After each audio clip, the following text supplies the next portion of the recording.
नमस्कार। Cool stylish fans present सत्ता का संग्राम देख रहे हैं आप। अमर उजाला की एक कोशिश, एक जरिया, एक प्रयास, जिसमें हम तमाम उन इलाकों में जा रहे हैं जो कि इस साल होने वाले और अब से कुछ ही दिनों में होने वाले लोकसभा चुनावों के अंतर्गत आते हैं, यानी कि पूरे के पूरे देश में। मैं इस देश के सबसे बड़े सियासी सूबे उत्तर प्रदेश में हूं और उत्तर प्रदेश में हम अलग अलग वर्गों से बात करने की कोशिश कर रहे हैं। आपने अक्सर देखा होगा कि हम जिन भी इलाकों में जाते हैं वहां जब अलग अलग वर्गों से बात करते हैं तो एक वर्ग ऐसा खास जरूर होता है जिस पर हमारा खूब ध्यान होता है, खूब फोकस होता है, और ये वर्ग होता है युवाओं का। युवाओं से बात करनी क्यों जरूरी होती है? क्योंकि इनके पास ना बहुत अच्छे सुझाव होते हैं, बहुत अच्छे आइडिया होते हैं। अमरोहा में हम मौजूद हैं। अमरोहा का एक इतिहास रहा है। अभी तमाम लोग जब तस्वीरों को देखते हैं तो क्रिकेटर मोहम्मद शमी को देखते हैं।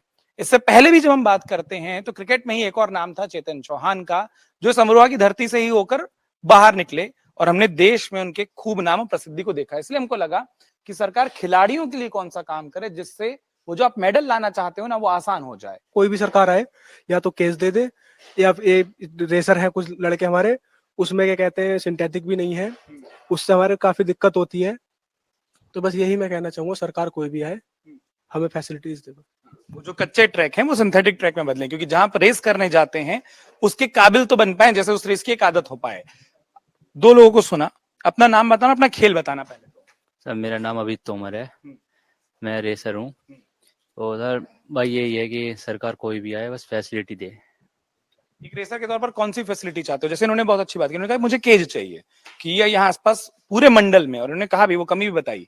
मैं इसलिए कह रहा हूँ किसी एक पार्टी का नाम नहीं, लेकिन क्या कमी है जो किसी खिलाड़ी को लगती है और वो क्या है? सिंथेटिक ग्राउंड हाँ। जब वो आएगा तो बदलाव क्या होगा उससे? सर खिलाड़ियों को ज्यादा वो नहीं होनी, दिक्कत नहीं होने की। जैसे सिंथ हो जाता पैर में दिक्कत हो जाती है, ऐसे कोई दिक्कत नहीं होने की। और ये ना इसलिए आराम से बताओ क्योंकि हर कोई खिलाड़ी नहीं है जो इसको देख रहा है, तो उनको अंतर नहीं समझ आता कि अरे सिंथेटिक ट्रैक से क्या मतलब होगा। अब जैसे आपने बताया कि जो इंजरी है वो होने के चांस कम हो जाते हैं और ये फायदा होता है। चलिए, आपके कई साथी और कई सारे दोस्त कई सारी बातें कर रहे हैं, एक एक कर कर अब आप लोगों से बात करनी शुरू करते हैं। आपका नाम? अर्पित सिंह। अर्पित, कौन सा खेल खेलते हैं? Long jump. Long jump. वही सवाल है कि क्या सुझाव है या क्या आपको लगता है कमी है जो किसी सरकार को दूर करनी चाहिए? क्या मुद्दा है बतौर खिलाड़ी आपके दिमाग में? बस मैं भी यही कहना चाहूंगा कि सिंथेटिक ग्राउंड हमारे पूरे जिले अमरोहा में कोई सिंथेटिक ग्राउंड नहीं है। सरकार जो भी बने बस सिंथेटिक ग्राउंड हमें प्रदान करे। बस एक सिंथेटिक ग्राउंड होना चाहिए। अपने दोस्त को सुना, आपके हिसाब से क्या चीज है? और अपना नाम और अपना खेल भी बताना। मेरा नाम आकाश कुमार है, मैं ट्रिपल जंप करता हूँ।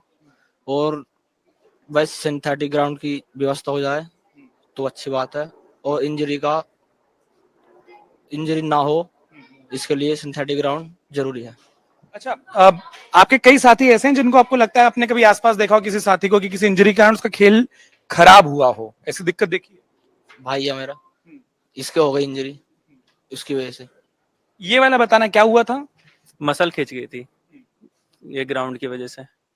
सूखा ग्राउंड था तो वार्म अप भी ठीक से नहीं हुआ था। सूखा ग्राउंड था, लॉन्ग जंप जैसे करी टेक ऑफ लेती मसल खिंच गई थी। सिंथेटिक ग्राउंड होता पैर उस पर बिल्कुल इकसार चलता है। सिंथेटिक ग्राउंड पे इस पे कभी ऐसे हैं कभी ऐसे हैं, तो वो बाद में आती है हमारे सामने दिक्कतें। अब जो भी है अब तो पता नहीं चलता, जवान है पता नहीं चलता, लेकिन ये दिक्कतें हमें बात को आती है हमारे सामने। अभी जैसे इतने अच्छे से समझाया ना, ये इसलिए समझाओ क्योंकि कई हमारे जो दर्शक होंगे वो देखेंगे वो खिलाड़ी नहीं है, तो वो उनको ना वो अंतर से क्या फर्क पड़ेगा वो फर्क नहीं समझ आता है। आप बताइए। जी, अभिषेक कुमार मेरा नाम है। और ये कि अमरोहा जिले में अगर आस पड़ोस में कोई सिंथेटिक ग्राउंड हो जाए तो रेसर के लिए इंजरी होना जैसे बहुत ज्यादा वो होता है, पेन होता है, तो कम हो जाएगा। बाकी प्रैक्टिस करने में भी रेगुलर हो जाएगा। और पेन होने की वजह से ऐसा होता है, रेस्ट कर लेते हैं बालक, और रेस्ट करने की वजह से एक दिन प्रैक्टिस रुक जाती है तो 2 दिन पीछे पहुंच जाते हैं वो प्रैक्टिस के। अगर रेगुलर प्रैक्टिस होगी तो अच्छा रहेगा। तो यही है कि बस एक सिंथेटिक ग्राउंड बन जाए तो अच्छी बात है। आप भी रेसर हैं? हाँ जी, मैं 800-1500 करता हूँ। अगर आप ये वीडियो YouTube पर देख रहे हैं तो हमारे चैनल को सब्सक्राइब करें और बेल आइकन को दबाना ना भूलें। अगर आप Facebook पर ये वीडियो देख रहे हैं तो हमारे पेज को लाइक करें।